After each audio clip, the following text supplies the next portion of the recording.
বিসমিল্লাহির রহমানির রহিম ফাআম্মা মান উতিয়া কিতাবাহু বিয়ামিনিহি ফাসাউফা ইউহাসাবু হিসাবান ইয়াসীরা ওয়া ইয়ানকালাবু ইলা আহলিহি মাসরুরা। পৃথিবীর মানুষরে, তুমি শৈশব কৈশোর যৌবন সবগুলোতে সফল কাম হয়েছ, এটা আমার দেখার দরকার নাই। তুমি পরীক্ষায় কত নম্বর পেয়েছ এটাও দেখার দরকার নাই। যেদিন কঠিন কিয়ামত হবে এবং হিসাবের দিন হবে, যেদিন হিসাবের পালা পড়বে, একে অপরে দিয়ে আল্লাহর সামনে হিসাব দেবে, ওই দিনটা এত কঠিন দিন হবে। সেই দিনটাতে মানুষ কাঁদবে শুধু নয়, হাসবে। কিয়ামতটা শুধু কাঁদার দিন আমরা মুখস্থ করে নিয়েছি, আর এত বেশি কান্নার উপরে কথা বলেছি। কিয়ামত বললেই যেন আমাদের দিলে চোখের পানিটাই খালি ঢুকে যায়। কিন্তু আল্লাহ যেমন কাঁদার কথা বলেছেন অমনি হাসার কথা বলেছেন।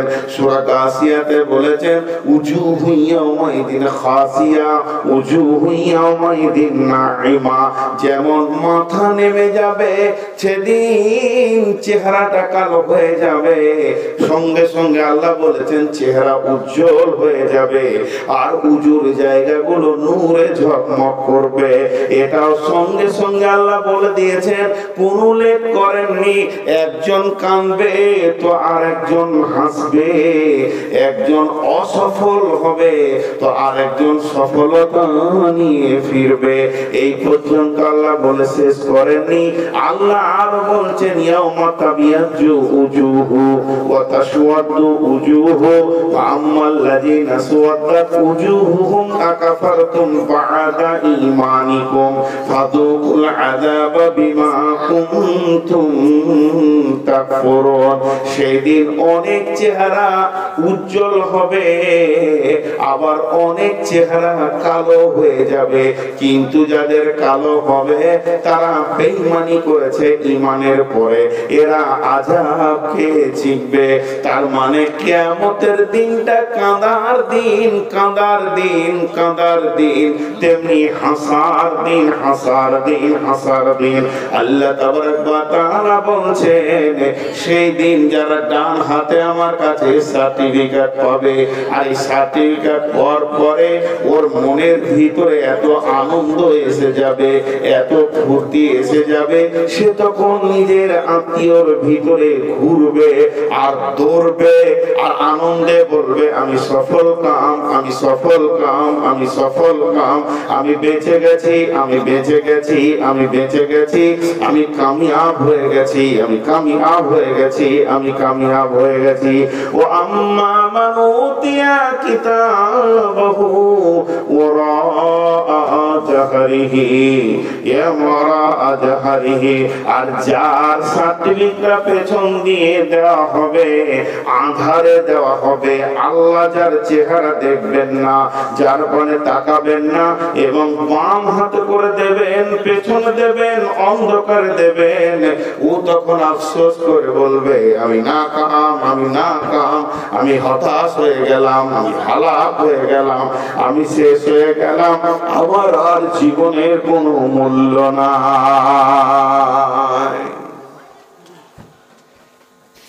জি কতক্ষণ আমার? 1 ঘন্টা তো, 12:30টায় শেষ। ও বন্ধু মায়া, যতক্ষণ শ্রোতা ধৈর্য, রস নাই, সাদা হয়ে গেছে, আগের মতো আর নাই।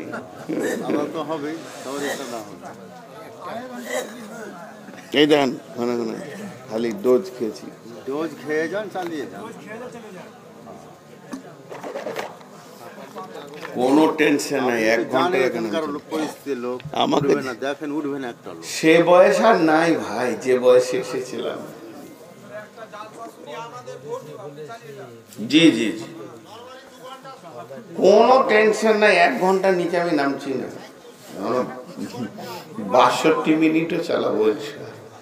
এখন জি, এখন যে কথাটা আপনাদেরকে আমি বলতে চাইছি, একটা হলো মাশহুরিয়াত, একটা হলো মাকবুলিয়াত।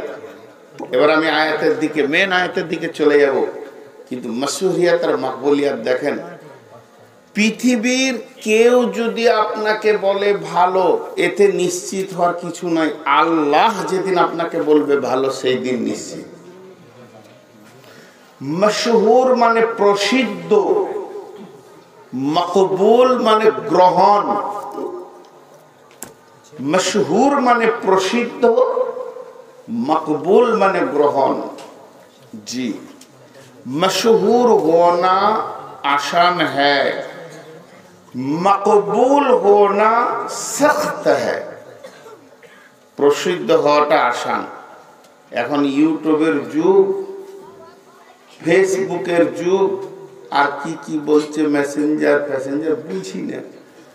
তো এমন একটা যুগ যে সেকেন্ডে, মিনিটের ভিতরে শুধু ভারত নয়, Bharat, Bangladesh, Pakistan, Nepal, Bhutan, Japan, German, Thailand, যেখানে বাংলা ভাষা বুঝে চিনে ফেলছে আমাকে। কোটি লোক দেখে নিল, ভেজাল চুকে গেল। তাহলে আমার দাম বেড়ে গেল? জি না, যে আমাকে চেনার সেই চেনে না, তার নাম হচ্ছে আল্লাহ। মানুষের কাছে আমি ভালো, দেশওয়ালা বলছে ভালো, বিদেশওয়ালা বলছে ভালো। আপনাদের দুয়ার বরকতে ত্রিপুরা বলেন, মিউজিয়াম বলেন, শিলচর থেকে নিয়ে এই দেশের 8টা 10টা রাজ্য আর গোটা বাংলাদেশের 63 জেলা, সবাই বাহ বাহ বলছে। আর আল্লাহ বলছে, তুই আমার কাছে একদম জঘন্য কুকুরের থেকেও, শুয়োরের থেকেও খারাপ। উলাইকা কাল আনআম বাল হুম আযাল, তুই চতুষ্পদ প্রাণীর থেকেও খারাপ। তার মানে ওই জীবনটার কোনো মূল্য নাই। একবার জোরে বলেন, ওই জীবনটার কোনো মূল্য। আর সারা পৃথিবী বলছে তুই খারাপ, বেঈমান, একদম খবিস, এ বদমাশ লোক। কেউ আমাকে চেনে না। দেখবেন গ্রামে এমন কিছু সাদা সিধে লোক আছে, তাকে গায়ের লোক ভালো করে চেনে না। চেনে না মানে কার বেটা এটা বলছি না, সে যে কত গভীর মাল এটা কেউ চেনে না। সবাই মনে করে সাদা সিধে মানুষ বোঝে কম, সাদা সিধে মানুষ বোঝে কম, আক্কেল বুদ্ধি কম, জ্ঞান কম। কিন্তু ওই লোকটাকে তার ভাইরা মনে করে আমাদের ভাইটা সাদা সিধে, ওর বুদ্ধি কম। পাড়াওয়ালা মনে করে সাদা সিধে, বুদ্ধি কম। গ্রামে কোনো বিচার হলে তাকে ডাকে না, যে ওর বুদ্ধি কম, ডেকে লাভ নাই। ওকে গাঁওয়ালা চিনে না, পাড়াওয়ালা চিনে না। সন্তানরাও জানে আমাদের আব্বাটা সাদা সিধে। সন্তানরা চিনতে ভুল করেছে, ছেলেরা চিনতেছে, বাপ ভাই চিনতে ভুল করেছে। লোকটা এত সুন্দর সাদা সিধে দুনিয়া করে যে নিজের কোলের বিবিটাও মনে করে আল্লাহ দুনিয়াতে একটা স্বামী দিল তো একবারে সাদা লোকটাকে দিয়ে দিল, যার ব্রেনে বুদ্ধিতে কিছু নাই, কথায় কথায় খোঁটা দেয়। তোমার হুঁশ নাই, তুমি বেআক্কেল লোক, তুমি ভাইদের ভিতরে কোনো জ্ঞান রাখো না। কিন্তু ওই লোকটা গভীর রাত্রিতে সবাই যখন বিছানায় চলে যায়, ওই মোটা হুঁশ লোকটা উঠে উজু করে 2 রাকাত নামাজ পড়ে। আর সারা পৃথিবীর যিনি বাদশাহ, এহ জগতের বাদশাহ, পর জগতের বাদশাহ, সমস্ত মাখলুকের বাদশাহ, তিনি কবরের বাদশাহ, তিনি হাসরের বাদশাহ, জান্নাত জাহান্নামের বাদশাহ, যার মুঠোতে পৃথিবীর সবারই প্রাণ রয়েছে, যিনি নিমিষে নিমিষে পৃথিবীর সবকিছু পরিবর্তন করতে পারে। এই রকম মহান মুনিবের কাছে দুটি হাতকে তুলে দিয়ে চোখের পানিতে টুকরে টুকরে কাঁদে, আর তার পবিত্র নামটা জবান দিয়ে ভদ্রের সঙ্গে লেয়, রব্বানা রব্বানা রব্বানা ফাগফির লানা রব্বানা। আল্লাহ বলে, গোলাম রে, তোকে যদি কেউ না চিনে, তুই প্রতিদিন হাট খোলাতে বসলে যতগুলো লোক তোকে চিনে, এইরকম তুই যখন গভীর রাত্রিতে আমার কাছে এসে বসিস, তো পৃথিবীর কেউ না চিনলে আমি তোকে চিনছি, তুই আমার আমি তোর। আমি রাত্রিবেলায় মোলাকাত করতে ভালোবাসি, যেহেতু আমি আমার নবীকে রাতি এনেছিলাম মেরাজে। মেরাজের ওটা রাত্রি ছিল, ওটা দিন ছিল না, কারণ রাত্রিবেলায় নিবিড় টাইমে বান্দা আল্লাহ আল্লাহ বান্দা গোটা প্রাণ খুলে কথা হবে। আর তুই সেই সময় বিছানাটা ছেড়ে দিয়ে এই হাড় কাঁপানো শীতে কতজন লেপের ভিতরে নিজের শরীরটাকে গরম করে রঙিন স্বপ্ন দেখছে, আর তখন তুই উঠে আমি মাবুদের দরজায় চোখের পানি ফেলতে রয়েছিস। আল্লাহ বলছে, গোলাম রে, যেদিন কিয়ামত হবে সেদিন ওই চালাকগুলো নাফসি নাফসি করবে, আর আমি আল্লাহ তোর হাতটা ধরে নিয়ে এসে আরশের ছায়াতে বসিয়ে দিব। বিশ্বনবী বলছেন, আরশের ছায়াতে যে 7 জন জায়গা পাবে, তার মধ্যে ওইটা একজন, ওয়ারাজুলুন যাকারাল্লাহ খালিয়ান ফাফাজাত আইনাহু। আল্লাহ নবী বলছেন, ওই লোকটা আরশের ছায়াতে থাকবে যে একা নির্জনে আল্লাহর ভয়ে চোখের পানি ফেলেছে। অতএব যাকে বাংলা চিনল, যাকে ভারত চিনল, যাকে বাংলাদেশ চিনল, ত্রিপুরা চিনল, মেঘালয় চিনল, খালি চিনল না আল্লাহ, এই লোকটার জিন্দেগিটা হলো কুকুর শুকরের থেকে নিকৃষ্ট। কোরআন বলছেন, বালহুম আদাল। আর যে লোকটা পৃথিবীর কেউ চিনল না, শুধু কদমতলিতে 200-300 ঘর আছে, 5টা ঘর ছাড়া 7 ঘর আর তাকে চেনে না। তার আসল পরিচয় বিবিও পেল না, ভাইও পেল না, বন্ধু পেল না। আর ওই লোকটার পরিচয় পেল যে পানেওয়ালা, সে একে বলে মাকবুলিয়াত। আল্লাহ যাকে কবুল করে তার জীবনের মূল্য যে প্রসিদ্ধ হয়েছে পৃথিবীতে তার থেকে অনেক বেশি। ওই লোকটা যখন কিয়ামতের দিনে কামিয়াব হবে, সবাই দুটি চোখ খুলে দেখবে, এরই নাম কামিয়াব। জি, আপনারা যতটি লোক বসে আছেন, আমি এতক্ষণ যে বক্তব্য রাখলাম, মিনিট 10 হবে না, 10-15 মিনিট হবে। যাই বলেছি 1 মিনিট আর 5 মিনিট, একটা কথা আপনাদের দিলে ভরেছি।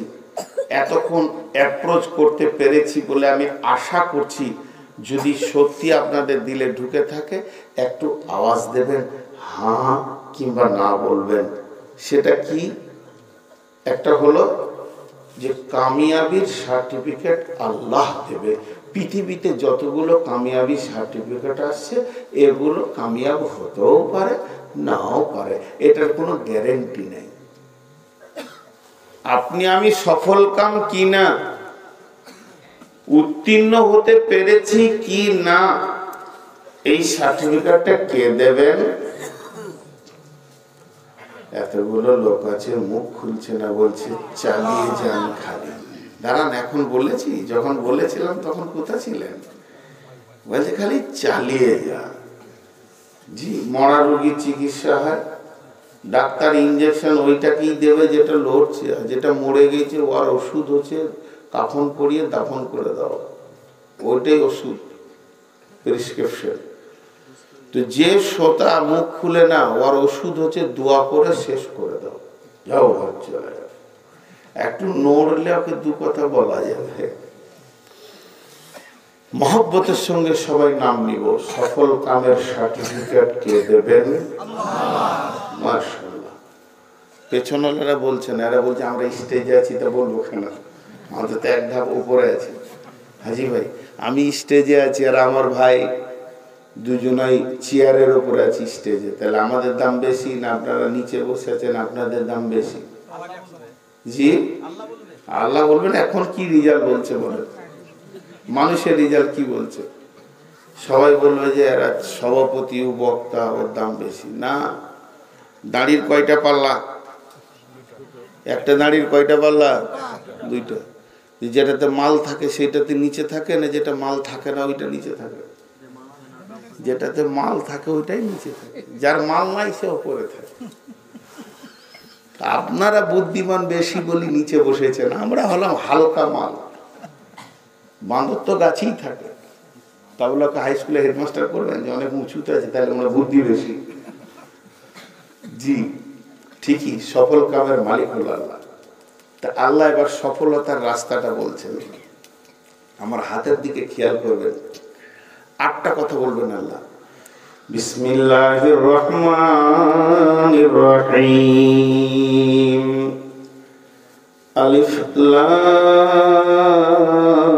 লাম মিম। যালিকাল কিতাবু লা রাইবা ফীহি হুদাল লিল মুত্তাকিন الذين يؤمنون بالغيب ويقيمون الصلاة ومما رزقناهم ينفقون والذين يؤمنون بما أنزل إليك وما أنزل من قبلك وبالآخرة هم يوقنون। সফলতা হওয়ার আল্লাহ 1টা 2টো 3টে 4টা 5টা 6টা 7টা 8টা উপকরণ বললেন, 8টা গুণের কথা বললেন। যে ব্যক্তিটার ভিতরে, যে পুরুষটার ভিতরে, যে মেয়েটার ভিতরে, যে ব্যবসায়ীর ভিতরে, যে মাস্টারের ভিতরে, যে আলেমের ভিতরে, যে বক্তার ভিতরে, মুহাদ্দিসের ভিতরে, হাফেজের ভিতরে 8খানা গুণ থাকবে। সে 8টা জিনিসকে নিয়ে সার্চিং করে সুন্দর করে নিজের জীবনে বাস্তবায়ন করবে। পৃথিবীর কেউ বলেননি আপনার আমার জান যার মুঠোর মধ্যে রয়েছে, স্বয়ং সেই মাবুদ কি বলছেন? উলাইকা আলা হুদাম মির রাব্বিহিম। এই লোকগুলো তার রবের দেওয়া রোডের উপরে আছে। এরা রোড পদস্খলন করেনি, রোড ছেড়ে দেয়নি, এরা ভুল পথে চলেনি। ওয়া উলাইকা হুমুল মুফলিহুন। এরাই হবে সফল কাম। আসল কামিয়াবির জায়গাতে এরাই পৌঁছাতে পারবে।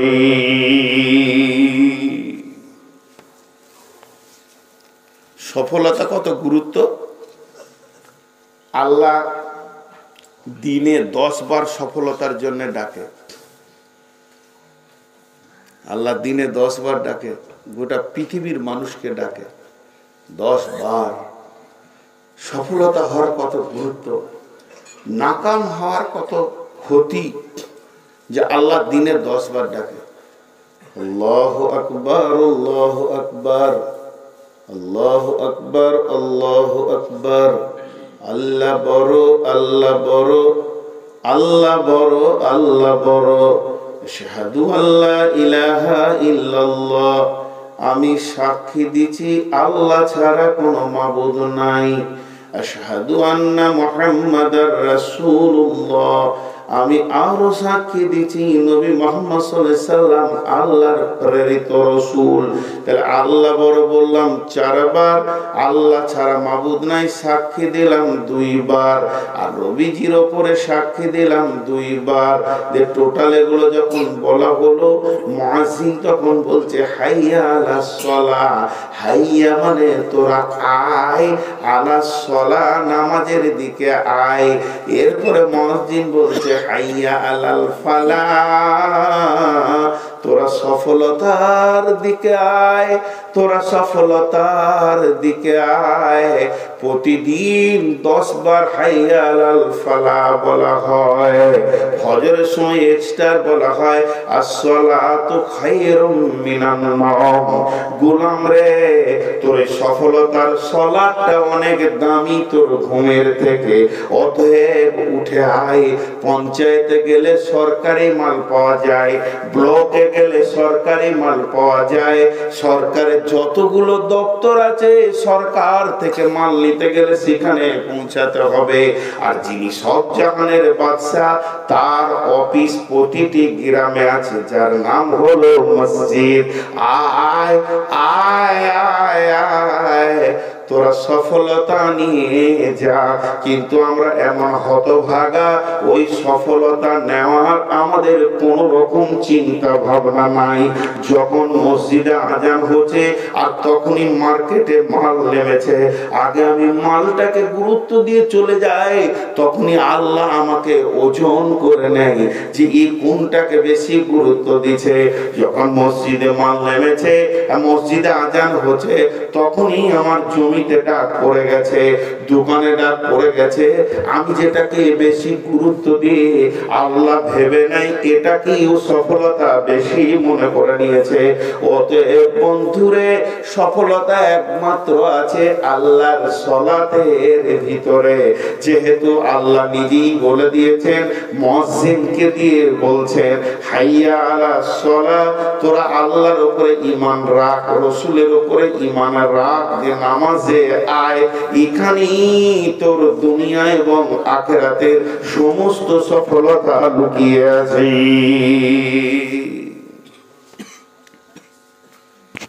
কোন লোক আবার বলে নামাজ না পড়তে পারি, ঈমানের কি কম আছে? ও নামাজই পড়ে না, বলছে ঈমানের কম আছে। জিজ্ঞেস করছে আবার, নামাজ না পড়তে পারি ঈমানের কি কম আছে? তো ওর উত্তর হচ্ছে তোর ঈমানই তো নাই, আবার কম বেশির ভেজালটা কোথায়? টোটালি ঈমান নেই।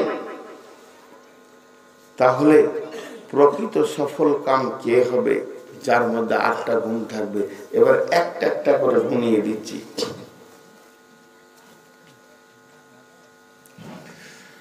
আলিফ লাম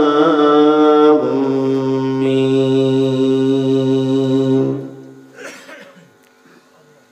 এটাকে বলে হরফে মুকাত্তাআত, কাটা কাটা হরফ। আলিফ একটা হরফ, লাম একটা হরফ, মিম একটা হরফ, আলাদা আলাদা। একটা পড়বেন একটা নেকি পাবেন, 10টা নেকি পাবেন। 3টে বলবেন 30টা নেকি পাবেন।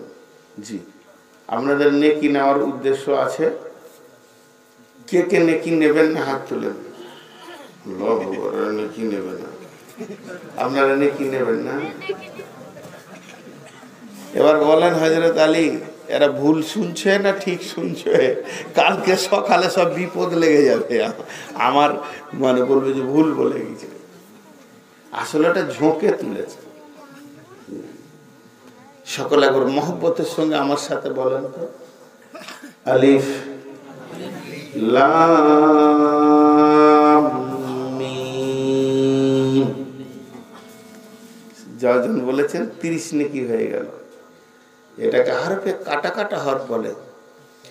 এর মানে পৃথিবীর কেউ জানে না, কোনো মুফাসসিরও জানেন না, এমনকি বিশ্ব নবীকেও এর মানে দেওয়া হয়নি।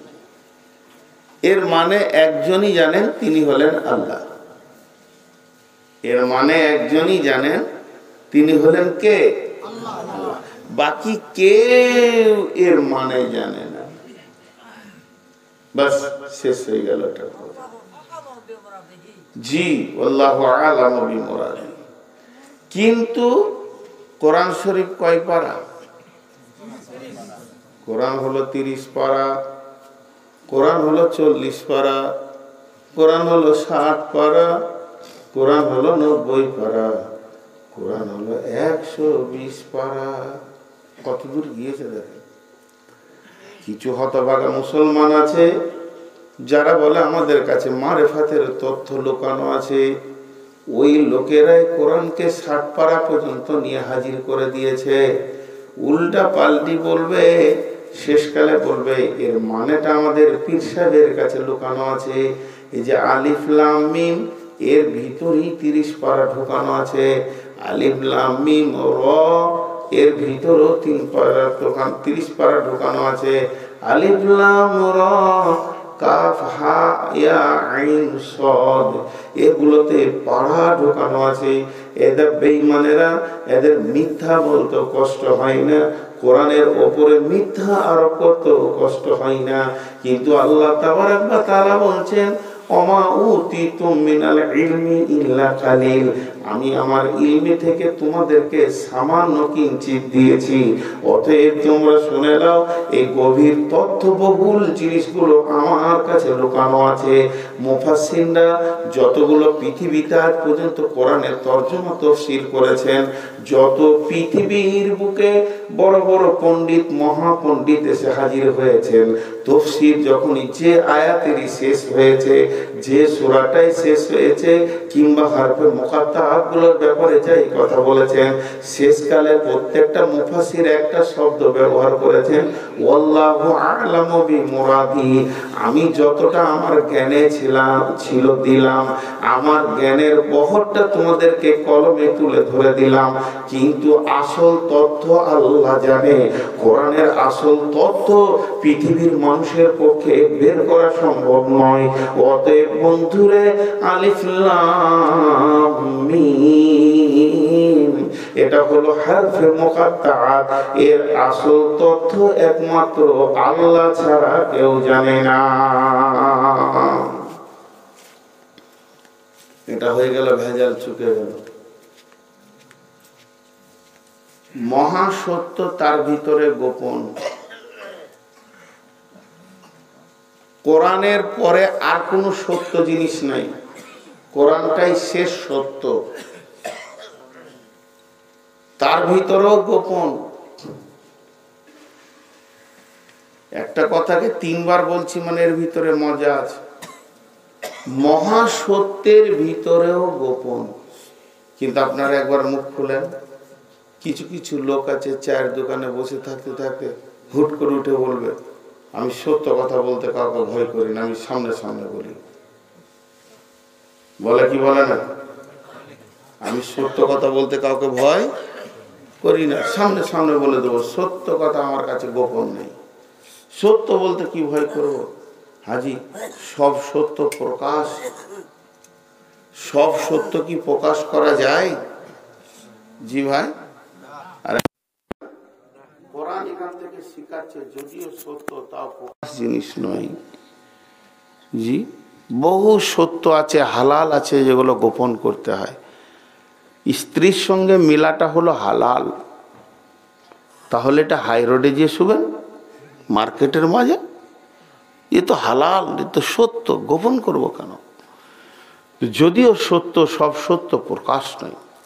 যে আল্লাহ এরপরে বলছেন, যালিকাল কিতাবু লা রাইবা ফীহি, যালিকাল কিতাবু লা রাইবা ফীহি হুদাল লিল মুত্তাকিন।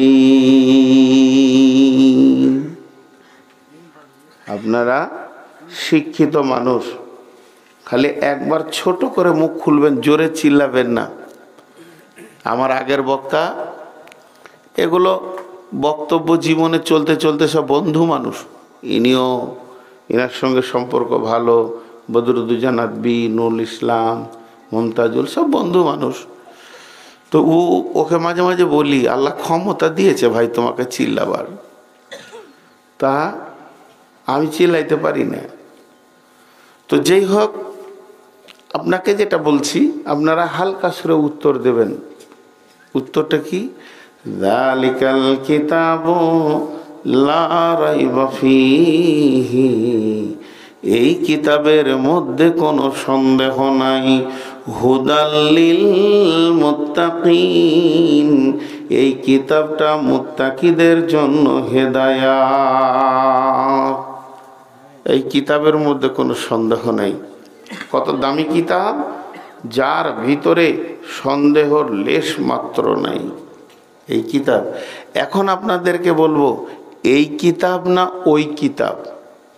কি বলবো? এই কিতাবের মধ্যে কোনো সন্দেহ নাই না ওই কিতাবের মধ্যে কোনো সন্দেহ নাই? এই কিতাব। আলহামদুলিল্লাহ, দু একজন বলেছেন, তাও আলহামদুলিল্লাহ। কিন্তু কোরআনে লেখা আছে যালিকাল কিতাবু লা রাইবা ফি, এই কিতাবের মধ্যে কোনো সন্দেহ নাই, ওই কিতাবে কোনো সন্দেহ নাই। আসলে যদি এই কিতাব বলতে হয় তাহলে হাজাল কিতাব হবে। তো জালিকা এলো কেন? এখানে একটা উদাহরণ দিলেই আপনাদের ক্লিয়ার হয়ে যাবে। এই যে পেছনে ব্যানারটা আপনারা লাগিয়েছেন, এই ব্যানারটা বাদ দেন, ওইখানে একটা সাদা বোর্ড এনেছেন আপনারা। বোর্ড, সুন্দর প্লাস্টিকের সাদা বোর্ড ওখানে লাগিয়ে দিয়েছেন। আর সব থেকে দামি একটা শিল্পীকে এনেছেন, দামি শিল্পী যে ফুল আঁকতে পারে।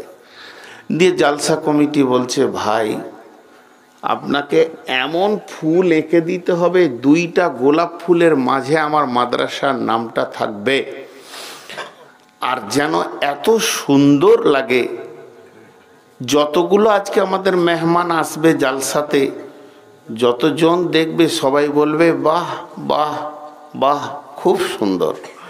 এইটা কাজ আপনাকে করতে হবে। তো বলছে ঠিক আছে। ওর সাথে একটা কন্ট্যাক্ট হলো, 2000 টাকা নেবে, 5000 টাকা নেবে। এই টেবিলটা এখানে লাগিয়েছে, লাগানোর পর 20টা রং, তাই রঙের কোটাগুলাকে খুলেছে, আর একটা ছোট্ট তুলি প্রত্যেকটা কোটাতে ভরেছে।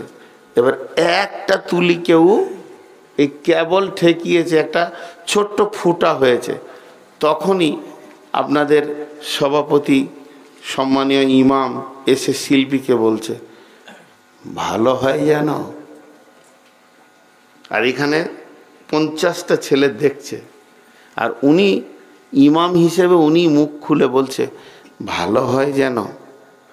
এখন আমার প্রশ্নটা বোঝার চেষ্টা করেন, এখানে যে 20-50টা ছেলে দাঁড়িয়ে আছে, তারা ফুলটা দেখতে পেয়েছে কি পেছে না? কারণ বোর্ডটা হলো সাদা।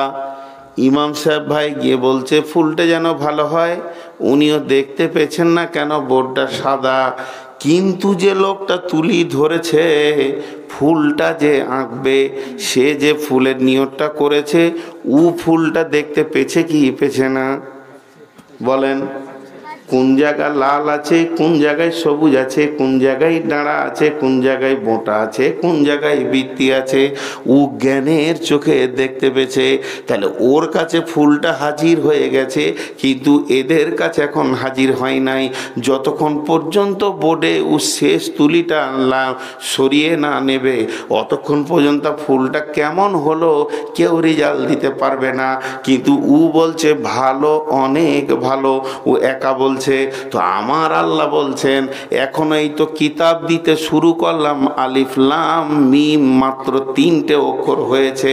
এবার আমরা বলছি আল্লাহ ইহদিনাস সিরাতাল মুস্তাকিম, আপনি এমন একটা হেদায়েতের নূর আমাদেরকে দিয়ে দেন যাতে আমরা হাসতে হাসতে জান্নাতে চলে যেতে পারি। তখন আমার আল্লাহ বলছেন, ওই 1 ফোঁটা তুলিটা ধরে বলছেন, যালিকাল কিতাব, আমি যে কিতাব তোমাদেরকে দিতে রয়েছে, ওই কিতাবটা আমার কাছে লৌহে মাহফুজে রয়েছে। ওই কিতাবে কি কি আছে, কতগুলো ওসিয়ত আছে, কতগুলো আদেশ আছে, কতগুলো নিষেধ আছে, কতগুলো হালাল আছে, কতগুলো হারাম আছে। আর ওই কোন কাজ করলে জাহান্নাম যাবে, কোনটা না করলে জাহান্নাম যাবে, কোনটা করলে জান্নাত যাবে, কোনটা না করলে জান্নাত যাবে, এগুলো আমার ইলমের মধ্যে জমা রয়েছে। ওই কিতাবের ভিতরে কতগুলো অক্ষর হবে, কতগুলো শব্দ হবে, কতগুলো রুকু হবে, হবে, কতগুলো সূরা হবে, কতগুলো মঞ্জিল হবে, এটা আমার কাছে সংরক্ষিত রয়েছে।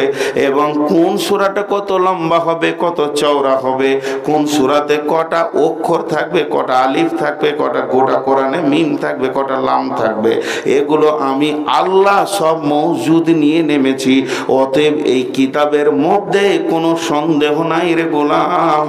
তোরা তো এখন গোটাটা দেখতে পেয়েছিস না, এর জন্য আমাকে তোরা এই বলে ফেলেছিস। অতএব শুনেলে এই কিতাবটার মধ্যে কোনো সন্দেহ নাই, কোনো সন্দেহ নাই, কোনো সন্দেহ নাই।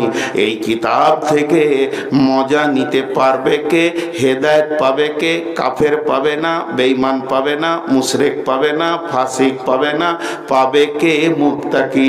হুদাল্লিল মুত্তাকিন। তোরা যদি মুত্তাকি হতে পারিস, আর মুত্তাকি মানে হচ্ছে আল্লাহ ভীরু, যে লোকটা আল্লাহ ভীরু হবে সে এই কোরআন থেকে লাভ নিয়ে নেবে, রাস্তা নিয়ে নেবে, মধু চুষে নেবে, পানি নিয়ে পিয়াস মিটিয়ে নেবে। আর যদি ও মুত্তাকি না হতে পারে, এই কিতাব থেকে এসে কোনো রকমের লাভ নিতে পারবে না। যেমন গিরিশচন্দ্র সেন গোটা কোরআনের তর্জমা করলো, কিন্তু তার থেকে যেটা লাভ নিতে হয় নিতে পায়নি। এত বড় কোরআনের তর্জমা করলো, হেদায়েতের নূর পেল না, হেদায়েতের আলো পেল না, সফলতা পেল না, বাঁচতে পারলো না, মুক্তি পেল না। আর হযরতে উমর একটা আয়াত পেল, বিসমিল্লাহির রহমানির রহিম, ইন্নানি আল্লাহ লা ইলাহা ইল্লা আনতা ফাবুদুনি ওয়াকিমিস সালাতা লিযিকরি। আল্লাহ তাবারাক ওয়া তাআলার এই আয়াতটা পড়ার পরে, শোনার পরে উমরের পুরো জীবনটা 100 ডিগ্রি অ্যাঙ্গেলে বেঁকে গেল। একদিকে রসুলকে মারতে যাচ্ছিল, সেই উমর আবার রসুলের কাছে নিজের গর্দনটাকে বিক্রি করে দিল, আর ঈমান নিয়ে চলে আসলো। অতএব আমার আল্লাহ বলছেন, এই কিতাবটার মধ্যে কোনো সন্দেহ নাই, এই কিতাবটা স্বচ্ছ পরিষ্কার, একটা তুই লাল দাগ দিতে পারবি না। কিন্তু শর্ত হচ্ছে তোকে পড়ার আগে মুত্তাকি হতে হবে। হুদাল্লিল মুত্তাকিন, এই কিতাব থেকে মুত্তাকি যারা, তারাই লাভ নিতে পারবে। এর জন্য সাহাবীরা বলতেন, তাআল্লামনাল ঈমান সুম্মা তাআল্লামনাল কোরআন। আমরা রসুলের কাছে বসে আগে ঈমান শিখেছি, তারপরে কোরআন শিখেছি। দেখেন দেখেন আপনারা এবার চিন্তা করেন, সাহাবীরা আগে ঈমান শিখেছে, বেঈমান হালাতে কোরআন পড়লে কোনো লাভ হবে না। কুশর বলেন আপনারা, না আক বলেন? আমরা বর্ধমানের লোক আক বলি, কুশর বুঝবে না। তো যার দাঁত নাই ওকে কুশর দিয়েছেন, কি মজা পাবে? দাঁতটি সাঁড়াশি দিয়ে খুলে দিয়েছে, দিয়ে বলছে কুশর খা, দেখবে লাভ নাই। আর যার দাঁত আছে ওর রস পিড়ে বের করবে ও। তো কোরআনের দাঁত হলো আল্লাহ ভীরু, যার যে বডিতে আল্লাহর ভয় আছে, ওর হাতে কোরআন দেন, কোরআন থেকে ও রস বের করে নেবে। কোরআনে মধু আছে, কোরআনে পানি আছে, কোরআনে রাস্তা আছে, পিয়াসা মিটাবে, মধু চাটবে, রাস্তায় হেঁটে জান্নাতে যাবে, শেফা আছে, ওষুধ আছে, নাই কি? যদি দাঁত থাকে তো বের করে নেবে। আর যার দিলে আল্লাহর ভয় নাই, লাভ নেই। আবু জাহেলও কোরআন শুনেছে, যতটা কোরআন রসুলের কাছ থেকে আবু বকর শুনেছে তার থেকে কম আবু জাহেল শুনেনি, এটা মনে করিয়েন না। ওটা চাচা ভাতিজা হলো। আমার ঘরে যদি তেলাওয়াত করি দিন রাত, আর লোক যদি ভিড় লাগে, তো আমার চাচা কি আধ একটা শুনবে না? না আমাকে দেখবে না? শুধু আল্লাহ ভীতু না হওয়ার কারণে কোরআন কেউ কাজে লাগাতে পারেনি। মাপ চাইছি সকলের কাছে, হাতে পায়ে ধরে, বিশেষ করে আলেমদের পায়ে ধরে মাপ চাইছি। আলেমদের জুতো আমার মাথা অনেক দাম, আমার মাথার থেকে আলেমদের জুতোর দাম বেশি। কোনো আলেমের জুতো যদি আমার মাথায় 2-4টা পড়ে যায়, তো আমি জানবো যে আমার মাথার দাম আজকে বাড়লো খানিক, তবে ওর জুতোর দাম কমে গেল, যে গাধার মাথায় জুতো পড়েছে। তারপরেও একটা কথা বলছি, মাদ্রাসায় বুখারি পড়ে এসে কত আলিমকে দেখেন বেলাইনে গেছে, আর কতজন দেখেন তাহাজ্জুদে কাঁদছে। কারণ হেদায়েতের নূর সবাই পাবে না। জি ভাই, হেদায়েতের নূর সবাই পায় না। চার্জার লাইট এমন একটা জিনিস, সব লাইটের চার্জ ধরে না, কিন্তু ব্যাটারি আছে, সব ফাংশন এক। চার্জ না ধরার কারণে সে আলো পেয়েছে। আল্লাহ ওইটাই বলছে।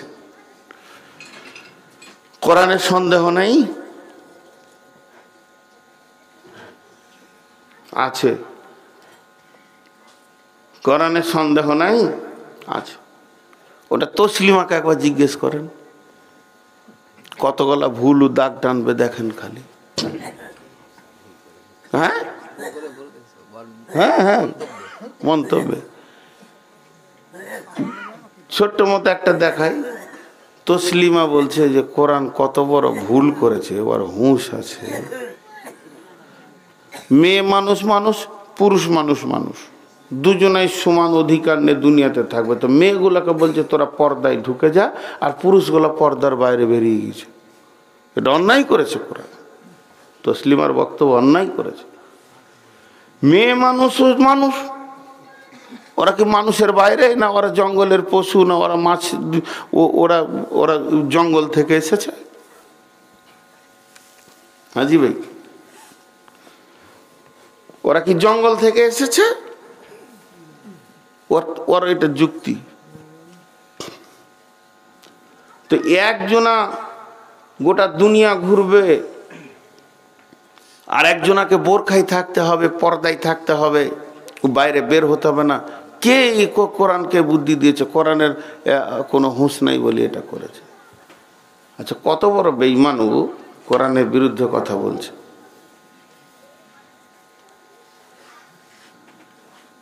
আপনার বলেন, পেয়ারাটা কি ফল? কি ফল নয়?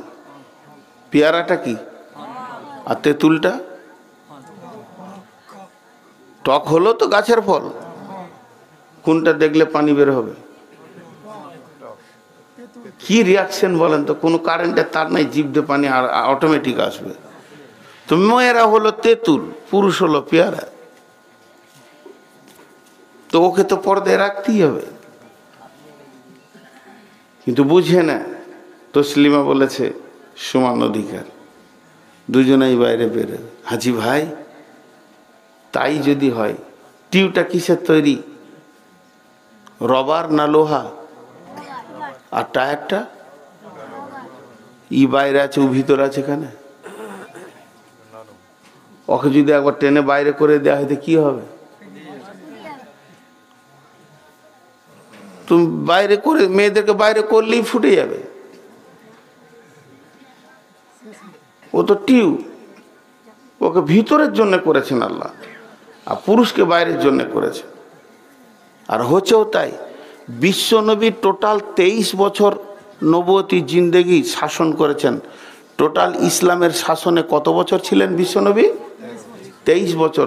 23 বছরে রেপ কেসের আসামি কয়টা বলেন? তিনটি।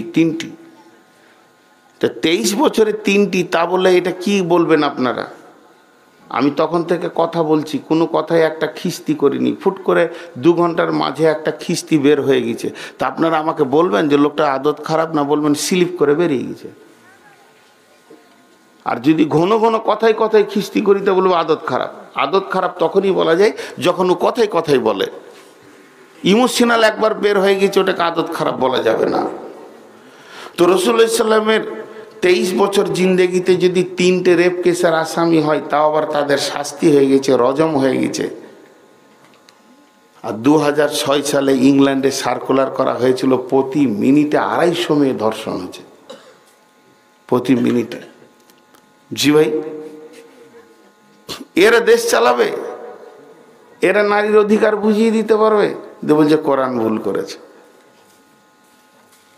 বলছে কম্পেয়ার জিন্দেগি করতে হবে। পাশ্চাত্যে চলছে এখন, আমেরিকা, ইংল্যান্ডে বিবি ওর স্বামীকে বলছে বাই বাই। বিবি স্বামীকে বলছে বাই বাই। কি হলো? বলে 3 দিন চললাম দার্জিলিং বেড়াইতে, আমার বন্ধু এসছে, চলে গেল। স্বামীও বিবিকে বলছে তুমি একটু ঘরটা গুছিয়ে এলো, আমি 6 দিন একটু ঘুরে আসি, আমার গার্লফ্রেন্ড এসছে। এই গার্লফ্রেন্ড আর বয়ফ্রেন্ড কি ইংরেজি ভাষা এসেছে ভাই দুনিয়াতে। বেহায়া বেলিল্লাপনা চলে এলো। বলছে এইটাই চলবে, একদিন বিবি রান্না করবে, একদিন স্বামী রান্না করবে, একদিন বিবি কাপড় সাফ করবে, একদিন স্বামী করবে, একদিন বিবির হাতে পায়ে তেল স্বামী দেবে, একদিন স্বামী বিবির পায়ে দিয়ে দেবে। এটা হলো কম্পেয়ারের যুগ। একদিন বিবি হাটে যাবে, একদিন স্বামী হাটে যাবে, এইভাবে চলতে হবে। সেটাই হলো মডার্ন সংসার। বা স্বামী ঘরে বসে বসে চা করে ভাতের চাউল চড়াবে, আর বিবি ব্যাগটা নিয়ে মার্কেটে ঘুরে চলে আসবে। এটাই হলো মডার্ন সংসার। এটা মডার্ন ফ্যামিলি, অ্যারিস্টোক্রেট ফ্যামিলি। এইভাবেই চলতে হবে, ওই পুরাতন যুগের চলা যাবে না। আর বিশ্বনবী বলছে না তোমার বিবি রান্না করবে, তুমি সাহায্য করবে, ওর পাশে গিয়ে সাহায্য করবে। আম্মা জান আয়েশা বলছেন আমি বিশ্বনবীকে দেখেছি চুলাতে ফুঁক দিতে দিতে লকড়ি ধরাতে গিয়ে ওনার দাড়ির ভিতর দিয়ে ধোঁয়া বের হয়ে এসেছে। আটা বনে দিয়েছে, আমার সঙ্গে কাজে লেগে দিয়েছে, তুমি সাহায্য করো। কিন্তু এরা বলছে না পালা করে লাও, একদিন তোমার একদিন আমার। হে বেঈমানের দল, কোরআন যা বলছে তা সত্য, তোদের মাথা কাজে লাগবে না। আর তাই যদি হয়, যদি কম্পেয়ার করাকরি হয়, তাহলে আমার বিবি বলবে প্রথম বাচ্চাটা আমার পেটে হয়েছে, দ্বিতীয় বাচ্চাটা তোমার পেটে হোক। লোড হবে কোন দিকে, আনলোড হবে কোন দিকে, করবি কি করে তোরা বল? কোনোদিন এটা হতে পারে না। অতএব কোরআনের ভিতরে কোনো ভুল নাই, আর এরা কোরআনের ভুল ধরতে চেয়েছে। আর এক বেঈমান নাস্তিক বলেছে কোরআন একটা ভুল করেছে। সেই ভুলটা কি? বাপ মায়ের পৈতৃক পিতৃত্ব মাতৃত্ব সম্পত্তিতে মেয়েকে দিয়েছে অর্ধেক, আর পুরুষকে দিয়েছে গোটা। আর পুরুষকে দিয়েছে এক, তো মেয়েকে দিয়েছে হাফ। মেয়েকে দিয়েছে এক, তো পুরুষকে দিয়েছে দুই। এটা বিরাট অন্যায় করেছে। আমার বাপের 30 বিঘে জমি, আব্বা মা মরে গেল, আমি আর আমার বোন, ও 15 নিবে, আমি 15 নেব। কোরআন বলছে না তুই 20 লে, ওকে 10 দে। অন্যায় করেছে। এক নাস্তিক বলছে ও কোরআনের ভুল ধরেছে। দেখেন জি ভাই, আপনাদের মন কি বলছে? কোরআন ভুল করেছে? আপনাদের বিরক্ত লাগছে নাকি ভাই? কেন লাগবে? বকছি তো আমি, খামকা বলছি বিরক্ত লাগছে। আমি বকছি, পানি খেয়েছি, বলছে বিরক্ত লাগছে। কোন সমস্যা? মাত্র 2টা, 12টা বাজিয়ে ছাড়বো। 2টা বেশি না 12টা। তো এবার মজা দেখেন, এখানে বলছো কোরআন ভুল করেছে। কেমন ভুল ধরেছে? আচ্ছা, আমি কিছু জিনিসের নাম করছি। টাকা পয়সা, সোনা দানা, চাঁদি, জমি জায়গা, ডিহি বাড়ি, পুকুর, বাগান, গাছ, যতগুলি আছে মা বাপের, এই সমস্তগুলিকে এক কথায় কি বলা যায়? সম্পদ। আপনারা উত্তর দেন। টাকা পয়সা, জমি জায়গা, পুকুর, বাগান, বাড়ি, ভিটা, ডিহি, গলি, গাছপালা, জমি জায়গা, সোনা দানা, ব্যাংক ব্যালেন্স, মা বাপ যেটা ছেড়ে চলে যায়, টোটালটা কি বলা হয়? সম্পদ। পিতৃত্ব মাতৃত্ব সম্পদে ছেলে পাবে 2, তো মেয়ে পাবে 1। এটা কোরআন বলছে। আর নাস্তিকরা বলছে সম্পদ দুইজনই সমান। এবার সম্পদ কি করে? আপনাদেরকে জিজ্ঞেস করছি, যদি আমি বোর্ডে প্রশ্ন করি সম্পদ কি করে, তো আপনারা উত্তর দেবেন সম্পদ মানব জীবনের চাহিদাকে মিটায়। আমার আপনার যা চাহিদা আছে সেটা মিটায়। এটা আল্লাহর দেওয়া নিয়ামত। আল্লাহ কোরআনে বলেছেন আল মাল ওয়াল বানুনা জিনাতুল হায়াতিদ দুনিয়া। মাল এবং সম্পদ, সন্তান সন্ততি পৃথিবীর সৌন্দর্য। এটা তাহলে পৃথিবীতে আপনার আমার তাকাজা মিটাবে, আপনার আমার চাহিদাকে মিটাবে। মাল সম্পদ পৃথিবীতে এসেছে চাহিদা মিটানোর জন্যে, জমিয়ে রাখার জন্যে নয়। অতএব যার যেমন চাহিদা তাকে তেমন সম্পদ দিতে হবে। আপনাদের মাদ্রাসার জালসা, হজরতপুর মানে হজরত ভাই বসে আছেন এখানে মৌলানা হয়ে, আর এইখানে কদমতলি মাদ্রাসা জালসা। তো ওই মাদ্রাসার কার্ড মানে মেহমানদেরকে কার্ড দিয়ে দাওয়াত করা, দাওয়াতনামা ছেপেছেন কি ছাপেননি? আর হ্যাঁ না বলেন, ছেপেছে। দাওয়াত করতে হবে 5টা ভিআইপিকে। জি, তা হ্যাঁ, যার যেমন আছে সে সেরকম দেবে, ওটা কথা নয়। এখন ওই কার্ড 2টা বের করেছেন উনি, যে কার্ডের নাম লিখে দিয়ে একটা কার্ড পাঠাচ্ছে কোথা, মালদা। একটা ছেলেকে বলছে, বেটা মালদা যা, কার্ডটা দিয়াই, দেখবি এমপি সাহেব যদি না থাকে তো থেকে যাবি দিনটা, যখন আছে রাত 12টা 1টা হয় তো কার্ড না দিয়ে আসবি না। আর একটা কার্ড পাঠাচ্ছে কদম, ওই নদীর ওই পারে আপনার মহদিপুর। কার্ডটা এক, কার্ডের ওজন এক, কার্ডের আপনার কি না বহরটা এক, কার্ডের দাওয়াতটা এক, কিন্তু একজন গেল মহদিপুর, একজন গেল মালদা। খরচা কাকে বেশি লাগবে? মালদা যে গেল ওর হাতে 500 টাকা দিয়েছে, না জানি রাত থাকতে হয়, রাত যদি হয়ে যায়, এমপির কাছে গেছে, গাড়ি নিয়ে টোটো নিয়ে বাড়ি ফিরতে হবে, ওকে দিল 500 টাকা আর একে দিল পকেট থেকে 5টা টাকা, বেটা চা খেয়ে নিবি 1 কাপ। তাহলে বলেন, এখন যদি আপনি আমি বলি ওই বেঈমান নাস্তিকদের মতো একই মাদ্রাসার ছাত্র একজনকে দিচ্ছে 500, একজনকে 5 টাকা, এই মৌলানা ভালো নয়, ওর মধ্যে ইনসাফ নাই, এটা বলা যাবে না। যার যতটা প্রয়োজন, সম্পদ মানুষের চাহিদাকে মিটায়, সম্পদ মানুষের যেমন কষ্ট তার ওপরে সেটা দিতে হবে। অতএব বন্ধুরে, পুরুষকে সম্পদ বেশি দেওয়া হয়েছে এই জন্যে, পুরুষের সম্পদের প্রয়োজন বেশি, নারীকে দেওয়া হয়েছে কম। কেন? নারীর সম্পদের প্রয়োজন কম। শুধু তাই নয়, আল্লাহ তাবারাক ওয়া তাআলা পুরুষের ভিতরে প্রয়োজন বেশির জন্য একে বেশি দিতে বলেছে। এখানে আল্লাহ এমন কিছু অন্যায় করেনি। জি, আমি মেহনত করে চাল ডাল আলু পেঁয়াজ নিয়ে গেলাম, আর আমার বিবি মেহনত করে রান্না করেছে। ওই হাঁড়ির ভাত আর ডাল আর মাংস মাছ, এইটা হচ্ছে আমাদের সন্তানের সম্পত্তি, মা বাপের। খেতে বসেছে বড় বেটাটা, ওর বয়স হচ্ছে কত? ওর বয়স হচ্ছে 35। এসে বলছে, মা ভাত দাও। তো একবারে বড় থালা তোকে ভাত আর অতটা মাংস মাছ সবজি দিলে খা। আর একটা বেটা আছে 3.5 বছরের, এখন এই দুধ ছেড়েছে, ছোট বাটি নিয়ে এসে বলছে, মা ভাত দাও। ওকে এতটা ভাত দিয়েছে, মাছ মাংস দেয়নি, গলায় কাঁটা লাগবে, মাংস ঝাল হয়ে গেছে, আর ডাল দিয়েছে, ওইটা লিয়ে খেতে বসলো। এখন যদি তসলিমার মতো মাথা হয় তো বলবে, বাপের সম্পত্তি তুই কম কেন খাবি রে? হ্যাঁ, তোর বড়টা যতটা খেয়েছে অতটাই তোকে খেতে হবে। ওর বিলাটার ফাটবে কি ফাটবে? হ্যাঁ, ফেটে মরে যাবে। আর ছোটটার মতো যদি বড়টাকে দেয়, তুই জানে বাঁচবে ও। হ্যাঁ, ওর গলা পার হবে না। তো বেঈমানরা বুঝে না যে সম্পদ কার বেশি প্রয়োজন, তাকে আল্লাহ দিয়েছেন। এবার পুরুষের 4টা কারণ রয়েছে, এই 4টা খালি গুলেলেন সম্পদ কেন দরকার। পুরুষের বিয়ে হলে খরচা বাড়ে না খরচা কমে?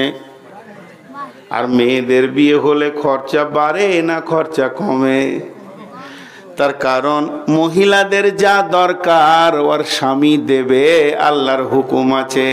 ওকে তুমি সাজাও, পোশাক দাও, খাওয়ার দাও, চিকিৎসা দাও, তাহলে আমার বোনের বিয়ে হলো, তার খরচা কমে গেল, তার জন্য তার স্বামী যথেষ্ট। কিন্তু আমি বিয়ে করে এনেছি, খরচা বেড়ে গেল। আল্লাহ বলছে, তোর দরকার বেশি, তুই বেশি লে, ওর দরকার কম, ওকে কম দে। নাম্বার 2, আমার বিবির পেটে যতগুলো বাচ্চা হবে, আমি শেখ বংশের ছেলে, আর মেয়েটা ছিল কোনো মোল্লা বংশের মেয়ে, তাকে আমি বিয়ে করে নিয়ে এসে শেখের বিছানাতে শুইয়েছি। যদিও মেয়েটা মোল্লার, ওর পেটে যতগুলি বাচ্চা হবে শেখ হবে। আমার নাম নূর মোহাম্মদ শেখ, আমার ছেলের নাম হয়ে যাবে সব শেখ। অতএব আমার বিবি আমার ভিটাতে বাতি জ্বালাতে এসেছে, আমার পৈতৃক ভিটাকে আলো করতে এসেছে। কোরআন বলছে ওর পেছনে খরচা তুমি করো। কিন্তু আমার বোনটা শেখ বংশের মায়ের পেটে জন্ম নিল, শেখ বংশের বাপের রক্তে জন্ম নিল, তার বিয়ে হয়ে গেছে সৈয়দ বংশে, ওর পেটের বাচ্চাগুলো সৈয়দ হবে। এর জন্য কোরআন বলছে শেখ বংশের সম্পত্তি নিয়ে গিয়ে সৈয়দ বংশেতে তোমাকে বাতি জ্বালাতে হবে না। তাদের বংশের মাল দিয়ে তাদের সন্তান মানুষ করে তাদের বাতি তুমি জ্বালাও। তোমাকে অর্ধেক দেওয়া হচ্ছে কেন? যে মহিলাটার মাজাটা শক্ত থাকবে, সেখানে তার দাম থাকবে। শ্বশুর বাড়িতে ওই একটাই কারণে তোমাকে দেওয়া হচ্ছে। তাছাড়া তোমার তো খরচা নাই, তোমার খাওয়া দেবে স্বামী, তোমার পোশাক দেবে স্বামী, তোমার চিকিৎসা দেবে স্বামী, তোমাকে সাজাবে স্বামী, তুমি যা চাইবে তাই পাবে, তোমার তো খরচাই নাই। তবে যে তুমি একটা বংশ থেকে আর একটা বংশে যেছো, তোমাকে একটু মজবুত হতে হবে, তোমার মাজা মজবুত হতে হবে, এর জন্যে তোমাকে অর্ধেকটা দেওয়া হচ্ছে। অতএব তুমি অর্ধেক নিয়ে চলে যাও, আর বাকি ডবল তোমার ভাইকে দিয়ে দাও, কারণ বাপের বাতিতে জ্বালাবে। 3 নম্বর কারণ হচ্ছে আমার যত মামাতো ভাই তাদের ফুফুকে মনে পড়বে, কিংবা আমার মামারা তাদের বোনকে মনে পড়বে, আর আমার যত চাচা আছে, চাচাতো ভাই আছে, তাদের যখন তাদের চাচাকে কিংবা আমার বাপকে মনে পড়বে। এক কথায় আমার বাপের আত্মীয়, আমার মায়ের আত্মীয়, আমার বোনের বাড়ি ওই আমার বোনের বাড়ি ওই রতুয়া বেড়াতে যাবে না, তারা আসবে তাদের পৈতৃক ভিটাতে যেখানে আমি রয়েছি, ওই জায়গায় বেড়াতে আসবে। আমার মায়ের বংশের লোক আসবে চোরে।